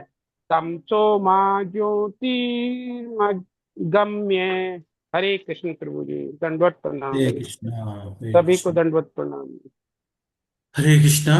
तो हमें वही तीनों गुणों का ऊपर ही बात किया जा रहा है, जो अहंकार से कैसे, जो पंचभूत का, मिथ्या अहंकार से पंचभूत का सृष्टि का विभिन्न गुण के बारे में बताया जाता है। आकाश वायु अग्नि जल पृथ्वी, तो ये पांच तत्व। उसके बाद पहले तो ये जो आकाश उत्पन्न होता है, पहले आकाश, धनी धनी से आकाश होता है। तो एक्चुअली जो हमारा ये जो पांच तत्व का है ना, इसका पर्याय क्रम में कौन क्या पहले उत्पन्न होता है। पहले आकाश से धनी आता है ना, धनी से आकाश आता है। क्या लिखा है यहाँ पे? इनका आता है सूक्ष्म भौतिक रूप शब्द का गुण है, इसका मिथ्या अहंकार। सूक्ष्म रूप शब्द का गुण है प्रभु जी। हाँ, शब्द का गुण है ना, तो पहले शब्द उससे आकाश। हाँ, पहले अहंकार के विभिन्न गुण है, इनका हुआ है रूप के। तो ये जो आकाश का सृष्टि, एक्चुअली ये पांच तत्वों का अलग अलग रूप से है। जो दृष्टि है वो कैसे आता है, जो शब्द है वो कैसे, शब्दों से आकाश, आकाश ना, आकाश से शब्द पढ़ा था हमने। या क्या मैच नहीं करा पा रहा हूं मैं यहाँ पे। विभिन्न तटस्थ शक्ति, हम तटस्थ शक्ति तक तो हमने यहाँ पे मिला लिए हैं। और भौतिक सृष्टि के प्रभुत्व जताने वाले के मिथ्या अहंकार के कारण जीव मिथ्या भोग के लिए सारे अव्यय उत्पन्न होते आ, हैं। होते हैं। जीव भोक्ता के रूप में भौतिक तत्व का प्रधान कारक बना रहना, यद्यपि पृष्ठभूमि के परमेश्वर रहते हैं। वास्तव में भगवान के अतिरिक्त अन्य कोई भोक्ता नहीं हो सकता। भोक्ताराम योग्यतापोषम सर्वलोको महेश्वरम। हमने एक श्लोका पढ़े ना, भोक्ताराम योग्यतापोषम सर्वलोको महेश्वरम, सुहृदं सर्वभूतानां ज्ञातामाम संतरिच्छति। तो एक चीज आप लोगों को मैंने बोलने पिछले वाला में मेरे को याद आया था। आप लोग श्लोक कलेक्ट कीजिए तो भगवत गीता का, जिसमें भगवान सब जीव का हृदय में रहते हैं, इसको सपोर्ट देने के लिए कितना श्लोका निकाल सकते हैं। क्या समझ गए मैंने क्या बोलने चाह रहा था? आप लोगों का भगवत गीता का श्लोका ढूंढना है, जिस श्लोका से आपको ये प्रमाणित होता है कि भगवान सब प्राणी का हृदय में रहते हैं। कम से कम तीन चार श्लोका ढूंढिएगा तो मैं आप लोगों को क्लू दे देता हूँ। क्लू होता है, एक होता है 13 नंबर अध्याय में है, 21 22 23 के अंदर है एक है। तीनों के अंदर एक है, मैं बताया नहीं, नाम बताया नहीं। और 59 59 60 एंड 61 के बीच में एक है, किसमें? भगवत गीता में। और 13 नंबर अध्याय में 3 नंबर, 2 नंबर, 3 नंबर और 4 नंबर श्लोका में एक है। तो ये तीन जगह तो मैंने बता ही दिया आप लोगों को सपोर्ट के लिए। और ढूंढिए जहां पे, अरे ये भी एक बताया ना, भोक्ताराम योग्यता पश्याम सर्वलोको महेशम सुहृदाम सर्वभूतानाम ज्ञातामाम संतरिक्षति। तो यहाँ भी भगवान हृदय में वस्तुतः रहते हैं। तो इस प्रकार ढूंढिए, किस प्रकार कोई अगर फिल्टर लगा के ढूंढ सकते हैं तो बेहतर है। तो उससे ये साबित होगा कि हम अकेला नहीं है, हमारा हृदय में परमात्मा है। यद्यपि परमात्मा कुछ भी कंट्रोल नहीं करते हैं। अनुमंताचा उपदेष्टा अनुमंताचा भोक्ता भोक्ता महेश्वरम, भोक्ता भोक्ता महेश्वरम परमात्वति चापुक्तो देहे अस्मिन मधुसूदन। आ, तो देहे अस्मिन किया था, देहे अस्मिन उपदिष्ट हनुमंत च भक्ता भक्ता भर्ता भोक्ता महेश्वर परमात् परमात्ति परमात्तेति चाप देहे अस्मिन् पुरुष पर मधुसूदन ना, देहे अस्मिन् उपदिष्ट हनुमंत च भर्ता भोक्ता महेश्वर परमात्तेति चाप देहे अस्मिन् पुरुष पर। अर्थात इस देह के अंदर और एक परम भोक्ता रहते हैं, जो सबको साक्षी एवं अनुमोदन करते हैं। तो भगवान अपना हृदय में रहते हैं, इसका कम से कम 7 8 एग्जाम्पल ढूंढ के निकालिए। 3 तो मैंने बता दिया और 4 ढूंढिएगा। तो इस प्रकार इस श्लोक में ये बताया जा रहा है कि जो पांच तत्व है कैसे उत्पन्न होता है मिथ्या अहंकार से। ये पांच तत्व उत्पन्न होता है। तो ये जो पांच तत्वों का एक्चुअली आ इसमें कॉम्बिनेशन मारा है। क्या क्या मारा है? जैसे आकाश, ध्वनि, हाँ, आकाश के साथ ध्वनि मैचिंग है। और वायु के साथ हम्म, ये जो पांच तत्व है ना, पांच तत्व के साथ पांचों जो हमारा इंद्रियों का विकार समूह या विकार, या जो आपका और एक चीज है, एक है विकार है और एक है विषय समूह है। तो तीन चीज है मान लीजिए। एक है इंद्रियो है, इंद्रियों का विकार है, और इंद्रियों का विषय समूह है ना। इंद्रियों का विषय, इंद्रियों क्या है? चक्षु कर्ण नासिका जिह्वा तक। इंद्रियों का विषय समूह क्या है? रूप रस गंध शब्द स्पर्श, है ना। तो इंद्रियों का और विकार क्या है? तो ए है, दोनों है। एक है इंद्रिय समूह है, इंद्रियों का विषय समूह है, और उसका विकार है। और इसका मैचिंग किसमें है? पंचभूत के साथ है। सुंदर सा मैचिंग है, मैं ढूंढ के निकालता हूं। एकदम पूरा चार्ट बना के दिया है, तो आप अगर देखेंगे तो आपका पूरा, मैं शब्द को मैचिंग नहीं कर पा रहा हूं। तो एक जगह पे मेरे को ये है कि जो ध्वनि एवं आकाश के साथ वो मैचिंग करा के मेरे को अभी याद आ रहा है। बाकी पांच के पास हाँ मिला हुआ है, सुंदर रूप से बना हुआ है। तो वो आप लोगों को मैंने सर्कुलेट कर दूंगा। और पहले धनी तमन्ना उत्पन्न करते हैं। तमन्ना मतलब इच्छा ना। धनी तमन्ना इच्छा उत्पन्न करते हैं, उसके बाद आकाश तत्व निर्माण होता है। हाँ, ये धनी से आकाश आसमान हुआ है। और इस श्लोक में ये पुष्टि की गई है कि वास्तव में ऐसा होता है। लेकिन धनी आकाश का सम सम सूक्ष्म रूप है, और इसमें जो अंतर है वो दृष्टा तथा एक ही रहे दृश्यों के अंतर जैसा है। अच्छा, दृष्टा दृश्यों, जो दृष्टा और दृश्य, सीन एंड सिनारी है ना। ना ना, दृष्टा मतलब जो देखते हैं ना, देखने वाला, दृश्य और देखने देख। वाला, और दृश्य जिसको दिखा जाता है ना। दृश्य देखा जाता है। हाँ, तो पिक्चर हॉल का स्क्रीन है और देखने वाले हैं, है ना। इस प्रकार सोच सकते हैं।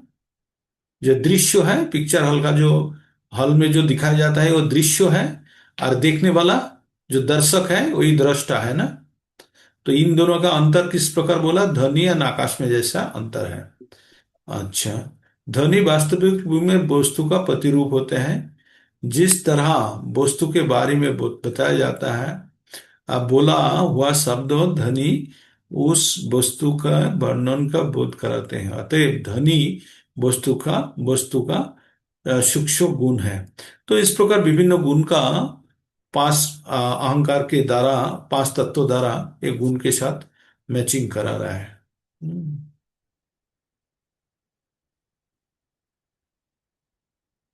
तो दर्शन भी बता रहा है, भगवान का भी एग्जाम्पल दिया है। लेकिन यहाँ पे अंतिम में क्या बोला? अतः शुद्ध भक्त भगवान की एक क्षण के लिए भी अलग नहीं होने चाहते हैं। जुगाइतं निमिषेण चक्षुषा प्रवृत्त शायितं शून्येतं जगत सर्वं गोविंदो विरहन में, है ना। हमने पठन करते हैं ना सुबह प्रतिदिन, जो चैतन्य शिक्षाष्टकम है ना, चैतन्य महाप्रभु द्वारा, उसमें है ना, जो जुगाइतं निमिषेण चक्षुषा प्राविशाइतं शून्यइतं जगत सर्वं गोविंदो विरहन में। तो यहाँ भी वही बोल रहा है। अतएव शुद्ध भक्त भगवान का एक क्षण के लिए भी विलग्न नहीं होने चाहते। अतएव जो भक्त निरंतर भगवान का संपर्क में रहने का कामना करते हैं, उसे शास्त्र द्वारा अनुमोदित भगवान के पवित्र नाम हरे कृष्णा कृष्ण कृष्ण हरे हरे, हरे राम राम राम हरे हरे का कीर्तन करना चाहिए। जो इस प्रकार भगवान का सान्निध्य प्राप्त कर लेता है, वो निश्चित रूप से मिथ्या अहंकार से उत्पन्न जगत का अंधकार से उभर आता है। तमोसीमा ज्योतिर्गमय, तमोसीमा ज्योतिर्गमय। तो क्या बोल रहा है? जो हरे कृष्ण महामंत्र करने से क्या होता है? हमारा चित्त का मार्जिन होता है, और हम जो अज्ञानता का अंधकार है, हमारा जो चित्त, या जो हम अज्ञानता का अंदर पड़े हुए हैं, तो चित्त मार्जन होने से भगवान के साथ संपर्क स्थापित होता है। और और ये हमेशा जो तमोसा अंधकार से निकाल आते हैं और वो आनंद भोगते हैं। हमने पढ़े हैं ना नंबर अध्याय का 2 नंबर श्लोका में पढ़े हैं, प्रत्यक्ष अवगमं धर्मं सु सुखम, प्रत्यक्ष अवगमं धर्मं सुसुखम कुतवव्ययम। तो ये जो भगवान का परम पवित्र ज्ञान, इसको स्वयं उपलब्धि किया जा सकता है, पवित्र है, और सुसुखम है, अत्यंत सुख देने वाला है। आप लोग को मैं तो कोई घूस नहीं देता कि शाम को आके भागवतम पढ़िए, मैं आप लोगों को 100 रुपया आपका पेटीएम कर दूंगा या गूगल पे कर दूंगा, नहीं, ना आप देते हैं मेरे को, ना हम देते हैं, ना कि देने का प्रयोजन। लेकिन हम लोग हमेशा मन के अंदर हमारा तीव्र इच्छा है ना, तो ये जो तीव्र इच्छा है ये अंदर से होना चाहिए। और ये क्यों? क्योंकि आप लोग आनंद पाते हैं तभी आप आते हैं, ऐसा नहीं है आपको कोई मजबूरी है क्या? आपके सर के ऊपर गान कहीं रख के बोले हैं कि भगवतम कथा सुन, ना ही तो गोली मार दूंगा, ऐसा कुछ नहीं है। आप लोग स्वयं आ, सोचते हैं कि आनंद पाते हैं, अवश्य पाते हैं, या पाने का प्रयास कर रहे हैं, है ना? तो इसलिए ये जो ज्ञान अत्यंत पवित्र है एवं सुसुखम एवं कुतवव्ययम। तो ये जो हरे कृष्ण महामंत्र जब हम जपते हैं तो क्या होता है? हृदय का मार्जना होता है, जिसके द्वारा हमारा शुद्धिकरण होता है। तो कभी आप लोगों को साइकिल का पंचर लगाते हुए देखे हैं कभी? हाँ, पंचर लगाते हुए किसने देखे हैं? एक बार हैंड रेस कीजिए तो। जो साइकिल में पंचर लग देख- जाते हैं, किसने देखे हैं? देखा है तो प्रभु। इसमें देखे हैं? आप दोनों ने देखे हैं? अच्छा, ठीक है। हाँ। और प्रभु जी से तो अवश्य देखेंगे ना सब, बाकी प्रभु जी से देख लेते हैं कौन कौन प्रेजेंट है अभी अपना श्रवण मैंने भी में। देखा है प्रभु जी। जी प्रभु जी हाँ, देखे हुए हैं। देखे हैं। हाँ। और हाँ, मैं और भी देखा जी हूँ प्रभु प्रभु जी, जी। हमने भी देखा है प्रभु जी। देखे हैं। तो जब पंचन बनाते हैं, उसका पहले काम क्या करते हैं? पहला काम क्या, कर्म कर्म उसका एक्टिविटीज क्या होता है उसमें? पहले पंचर का जायगा निर्धारण कर लेते हैं ना, उसका मार्किंग कर देते हैं, उसके बाद क्या करते हैं? उसको उसको घिसते हैं, ब्रश से घिस के। हाँ, उसको घिसते हैं। क्यों? क्यों घिसते हैं? क्यों तो घिसते अच्छी जो हैं? तरह से अच्छी तरह से चिपक जाए जो प्रभु जी। ना उसका हाँ। टायर उसको रहता है वो निखार उसको और लाने कोई, के लिए, और कोई, कोई क्लू निखार ले लाने के लिए पाएंगे क्यों उसको घिसते मालिश हैं? करते हैं। उसको उसका निखार लाने के लिए, निखार लाने के निकाल लिए लाने के लिए, हाँ। और ना उसका उसको घिस करके उस मिट्टी हट जाती है सारी। मिट्टी हट मिट्टी, जाएगी तो चिपकेगा ही कलमश नहीं। उसका हटते हैं, कलमश हटते दर्पण हैं। मार्जनम। हाँ, उसको क्या करते हैं? कलमश उसके हट ऊपर जाते हैं। का जो लेयर है ना, उसको लेयर में मिट्टी, गंदगी या जो ग्लेजिंग लेयर है उसको हटा देते हैं, हाँ, सो दैट वो कलमश जो हटते हैं। गाम बाद में जो देंगे ना, वो अच्छा ढंग से चिपकाए, है ना?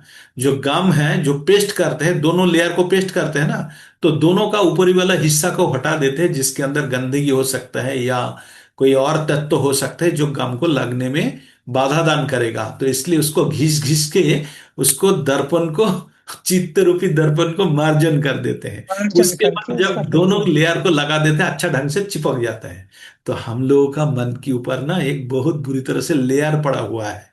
किसका लेयर पड़ा हुआ है हमारा मन के ऊपर? अहंकार का लेहत पड़ा हुआ है। अहंकार, मिथ्या अहंकार का एक आवरण पड़ा हुआ है, धूल पड़ा हुआ है। किसके ऊपर? चित्त रूपी दर्पण के ऊपर। और वही दर्पण को मार्जना करते हैं हम।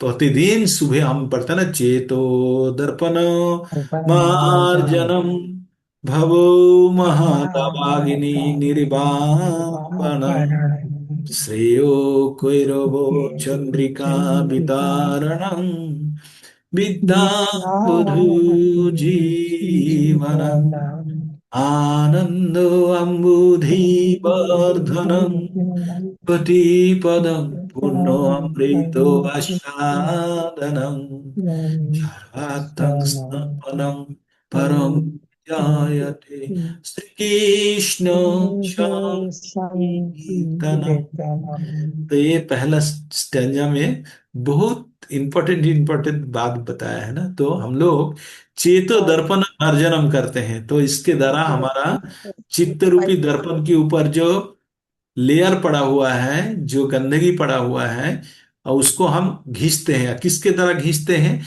झामा जानते हैं ना? झामा, झामा को क्या बोलते हैं? झामा ही बोलते हैं ना। बोलते जो हैं, झावाई ईटा बोलते हैं। बहुत ज्यादा जल जाने के बाद एकदम छेदा छेदा हो जाता है, पिघल जाते हैं। पिघलने के बाद झामा जो बोलते हैं, झामा। झामा बोलते हैं ना। हाँ जी। हाँ, वो झामा से रगड़ा देते हैं। किसको? वो जो साइकिल का ट्यूब को देने के बाद उसका लेयर को उठा देते हैं। उसके बाद दूसरा गाम देते हैं, वो देखे चिपका। रेगमाल से घसते हैं, पतले हाँ, वाले से, रेगमाल। रेगमाल अच्छा, रेगमाल। उससे अच्छी तरह घिस के सफाई होती है। हाँ उसमें रेगमाल जो उसमें एक होता है फाइल बोलता है, एक फाइल बोलता है उसको, और दूसरा हाँ होता गुरु है जी, फाइल मूवी फाइल ही पेपर। बोलते हैं उसमें। फाइल, रेगमाल हाँ, फाइल जैसा ही होता है। फाइल अच्छा, जैसा होता है ना, वो रेगमाल बोलते हैं अच्छा, उसे। अच्छा। तो उसको घिसना हमारा उद्देश्य है, घिसना है। तो हमारा चित्त रूपी दर्पण को घिसने के लिए क्या दिया है भगवान चैतन्य महाप्रभु ने? हरे हरे कृष्ण कृष्ण मंत्र का महामंत्र जाप दिया। करो। तो उस मंत्र से जितना हम घिसेंगे उतना ही चित्त परिष्कार होगा, और हम भगवान के साथ युक्त होने का रास्ता अच्छा बन जाएगा, है ना। तो बोला इस प्रकार कीर्तन करना चाहिए। जिस प्रकार भगवान का सान्निध्य प्राप्त कर लेता है, वो निश्चित रूप से मिथ्या अहंकार से उत्पन्न जगत का अंधकार से उभार आता है। तो हम वो संसार का जो दावानल है वहां से हम निकल जाएंगे, अगर भगवान का सान्निध्य मिल जाते हैं। एक 4 श्लोका वाला चार 3 श्लोका साथ साथ में है।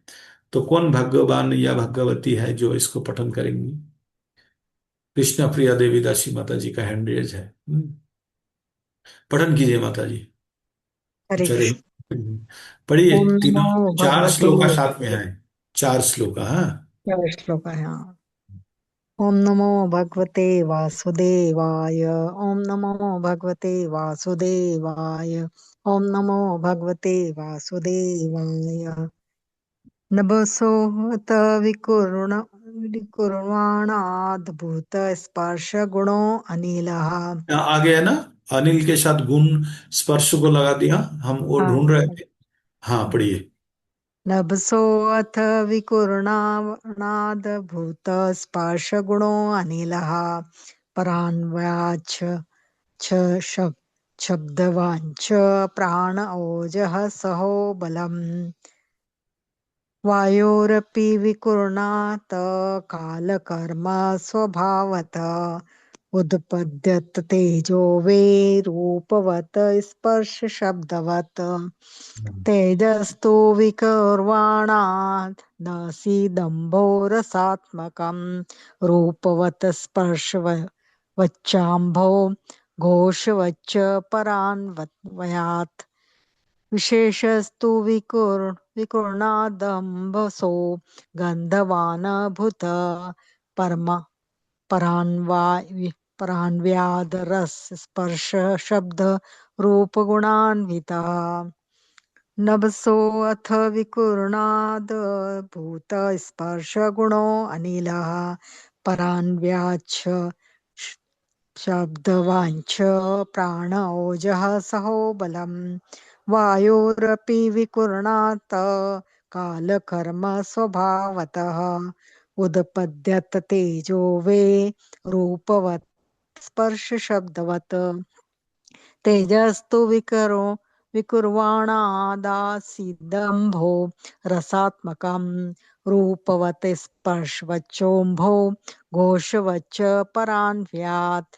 विषयस्वस्तु विकुर्णादम्भोसो गन्धवान् भूत परान्याद रस स्पर्श शब्द रूप गुणान्वितः। शब्दार्थ, अनुवाद एवं तात्पर्य शिल प्रभुपाद जी के द्वारा। शिल प्रभुपाद जी की 6। नभस आकाश का, अतः इस प्रकार, विकुर्णात रूपांतरित होकर, अभूत उत्पन्न हुआ, स्पर्श स्पर्श, गुण गुण, अनिल वायु, पर पूर्ववर्ती पिछली, अन्व्यात परंपरा से, शब्दवान ध्वनि से पूर्ण, च भी प्राण प्राण जीवन, ओज इंद्रिय बोध, सह मोटा, बलम बल, वायो वायु के, अपि भी विकुर्वाणात रूपांतरण से, काल समय कर्म पिछले कर्म, स्वभावतः स्वभाव के अनुसार, उद्पद्यत उत्पन्न हुआ, तेज अग्नि, वे ठीक से, रूपवत रूप के साथ, स्पर्श स्पर्श, शब्दवत शब्द के साथ भी, तेजसः अग्नि का, तू लेकिन, विकुरणात विकुरणात रूपांतरित होकर, आसित ऐसा हुआ, अंबः जल, रसात्मकम रस से निर्मित, रूपवत रूप के साथ, स्पर्शवत स्पर्श के साथ, च तथा, अंभ जल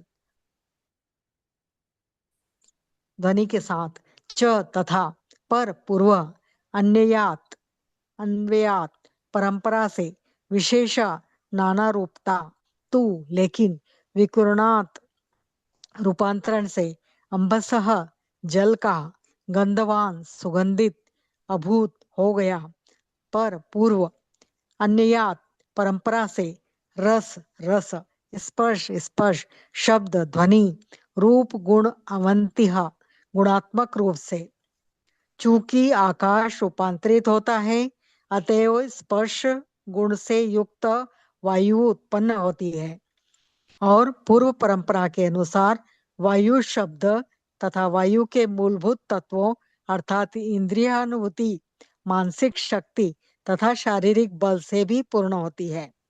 काल तथा प्रकृति के साथ ही जब वायु रूपांतरित होती है तो अग्नि उत्पन्न होती है, और यह स्पर्श तथा ध्वनि का रूप धारण करती है।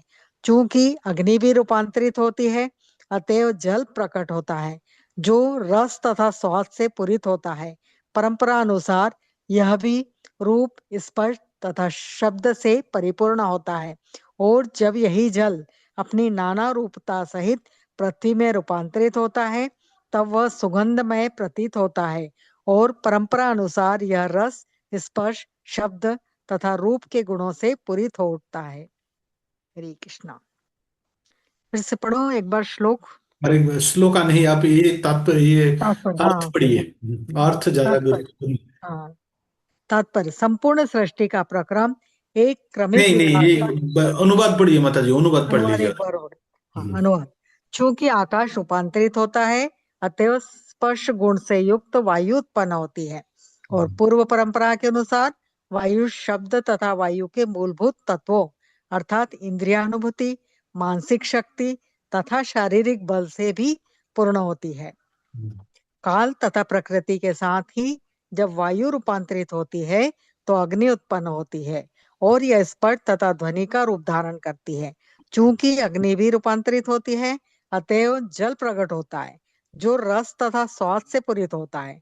परंपरा अनुसार यह भी रूप, स्पर्श तथा शब्द से परिपूर्ण होता है, और जब यही जल अपनी नाना रूपता सहित पृथ्वी में रूपांतरित होता है, तब वह सुगंधमय प्रतीत होता है, और परंपरा अनुसार यह रस, स्पर्श, शब्द तथा रूप के गुणों से पूरित हो उठता है। हाँ रुकिए, अभी अभी हम जाएंगे, हाँ जाने के पहले हम यहीं से हाँ थोड़ा हाँ सा पहले जो हाँ, बोल रहा था उसको थोड़ा कनेक्ट करने का प्रयास करते हैं। हम लोगों का चार चीज है। चार चीज को सुन लीजिए पहले। क्या है? भूमि, ओपो, नलो, वायु, है ना? मिट्टी, जल, आकाश, वायु और अग्नि। पांच तत्व है। अच्छा, पांच इंद्रियों है, चक्षु, कर्ण, नासिका, जिह्वा तक। पांच इंद्रियों का विषय समूह है क्या है? रूप, रस, गंध, शब्द, स्पर्श, है ना? और एक है, तीन हुआ। और एक सेट, जो पृथ्वी, जल, वायु, आकाश, अग्नि, रूप, रस, गंध, शब्द, स्पर्श, चक्षु, कर्ण, नासिका, जिह्वा तक। अभी ये तीनों के साथ कैसे मैचिंग कर रहा है? आकाश, चूंकि आकाश रूपांतरित होते हैं, अतः स्पर्श गुण से वायु उत्पन्न होते हैं, और पूर्व परंपरा के अनुसार वायु शब्दों तथा आयु का मूलभूत तत्व अर्थात स्पर्श। तो ये स्पर्श जब आ जाता है, तथा स्पर्श मानसिक शक्ति तथा शारीरिक बल, ये वायु, शब्द और आयु तीनों को विश्लेषण करके बोला है। अच्छा, उसके बाद क्या बोला? काल तथा प्रकृति के साथ जल, काल तथा प्रकृति के साथ ही जल, जब वायु रूपांतरित होता है तब अग्नि, वायु से क्या हो गया? अच्छा, आकाश से पहले ध्वनि से आकाश, आकाश से स्पर्श तक लाए हैं। उसके बाद क्या लाया है? परंपरा के अनुसार वायु शब्दों तथा वायु मूलभूत तत्वों अर्थात स्पर्श मानसिक शक्ति तथा शारीरिक बल भी पूर्ण होते हैं। काल तथा प्रकृति के साथ जब वायु रूपांतरित होता है तब अग्नि उत्पन्न होता है। वायु से अग्नि और अग्नि से जल, क्या और जल के बाद क्या होता है? मिट्टी। तो इसका मतलब आकाश, उसके बाद हुआ आपका धनी आकाश, उसके बाद वायु, उसके बाद हुआ अग्नि, उसके बाद हुआ जल और उसके बाद मिट्टी। ये रूपांतर है। थोड़ा सीक्वेंस सुन लीजिए। पहले आकाश, उसके बाद हुआ वायु, जो पांच तत्व हम बोलते हैं ना, भूमि अप नलो वायु। तो पहले आकाश, धनी से आकाश होता है, उसके बाद वायु, वायु, उसके अग्नि, बाद अग्नि, अग्नि के बाद होता है जल और उसके बाद होता है मिट्टी। ये है रूपांतर। मैं शुरू में जब बोलने जा रहा था, इसी चीज को ही मैंने कभी पहले पढ़ा था, उतना अच्छा ढंग से नहीं समझा था, या जो समझा था वो नहीं बता पा रहा था। तो यहाँ पे वो फिर पुनः मिल गया, यही पढ़े थे। तो तो ये पांच तत्वों का जो परिवर्तन है यहाँ पे बताया गया। अभी विश्लेषण में देखते हैं क्या बोलते हैं। चलिए माता जी, विश्लेषण पठन कीजिए, ये थोड़ा दिमाग में रखिए। शब्द से आकाश, वायु, वायु, अग्नि, जल और मिट्टी, ये सीक्वेंस है आने का। आकाश, वायु, अग्नि, जल और मिट्टी, ये है सीक्वेंस। इस प्रकार से उत्पन्न हुआ है। अभी माता जी पढ़िए, समग्र संपूर्ण सृष्टि का तात्पर्य, उपक्रम। संपूर्ण सृष्टि का प्रक्रम एक क्रमिक विकास कार्य है तथा एक तत्व से दूसरे तत्व का विकास है, जिससे पृथ्वी में नाना रूपता प्राप्त होती है, जिसमें इतने सारे वृक्ष, पौधे, पर्वत, नदियां, सरीसृप, पक्षी, पशु तथा विभिन्न प्रकार के मनुष्य मिलते हैं। इंद्रियानुभूति का गुण भी विकासवान है, अर्थात यह शब्द से उत्पन्न होता है, फिर स्पर्श और स्पर्श से रूप बनता है। आकाश, वायु, अग्नि, जल तथा पृथ्वी के क्रमिक विकास के साथ साथ स्वाद तथा गंध भी उत्पन्न होते हैं।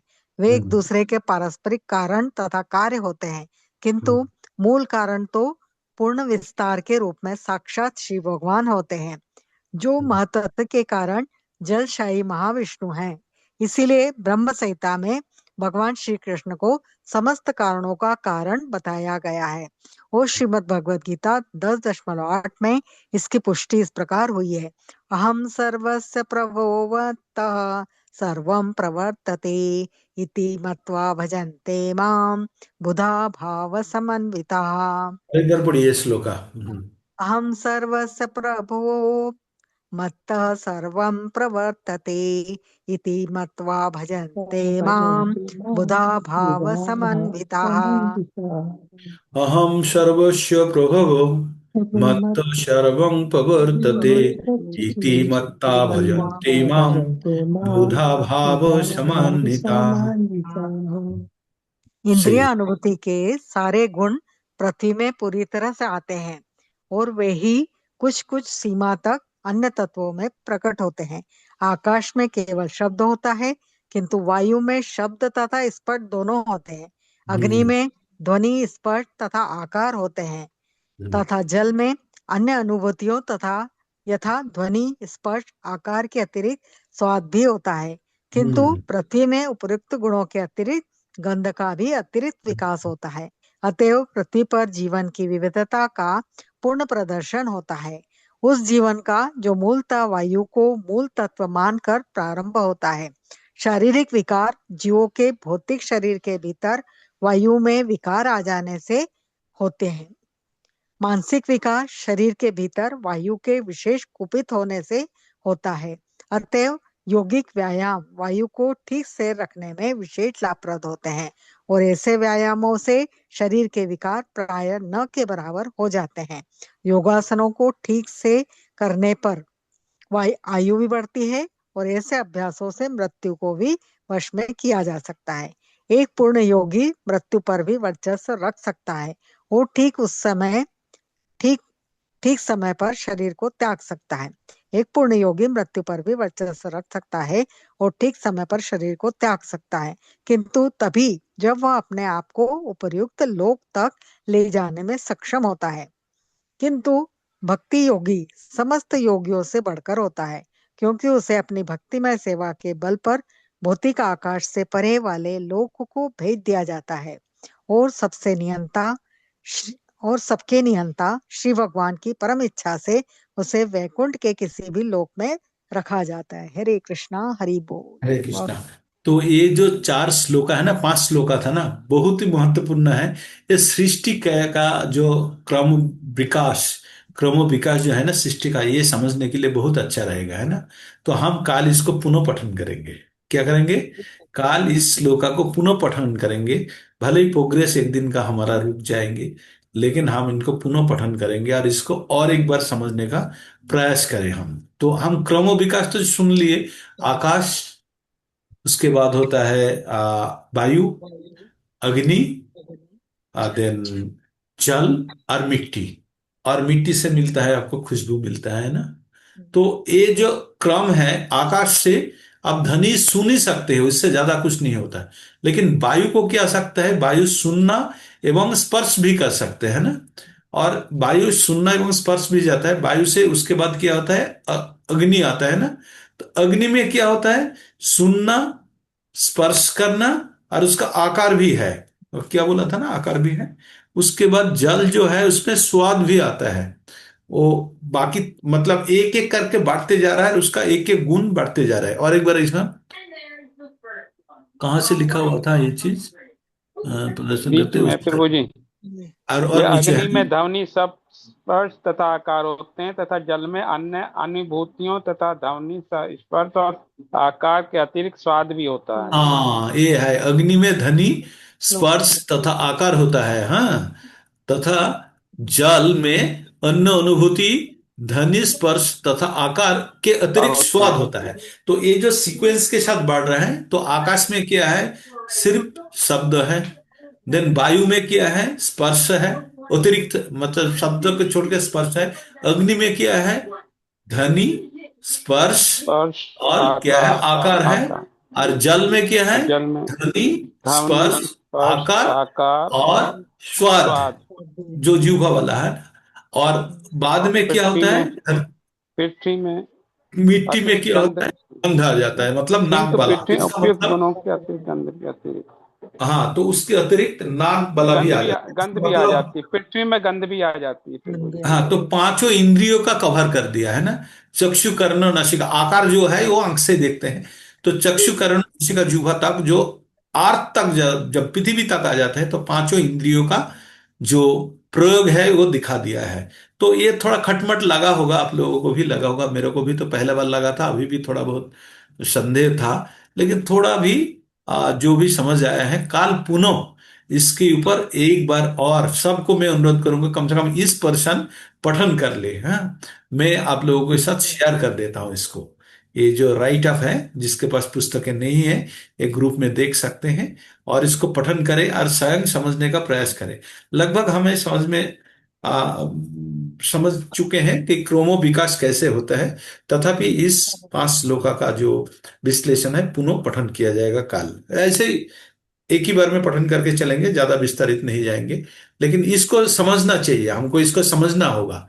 तभी हम जो पृथ्वी का जो सृष्टि है, जो पंचभूत का जो सृष्टि है, हमारा अनुभूति के साथ, हमारा इंद्रियों के साथ कैसे मैचिंग है, वो थोड़ा अच्छा समझ पाएंगे, है ना। हरे कृष्णा। और आज यही विश्राम लेते हैं, काफी देर हो चुका है। आज समय कैसे बीत गया पता भी नहीं चला। मैं तो जब 8:40 बज रहा था, तब मेरे को पता चला कि 8:40 बज चुका है। तो श्लोक पढ़ा था। हरे कृष्णा। हरे कृष्णा। तो आज यही विराम लेते हैं, कल पुनः मिलते हैं।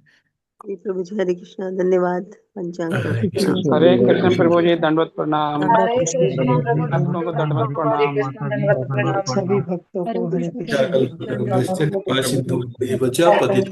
पतितानां पावनेभ्यो पावनेभ्यो वैष्णवेभ्यो वैष्णवेभ्यो नमो नमो नमः। नमः। नमो नमः।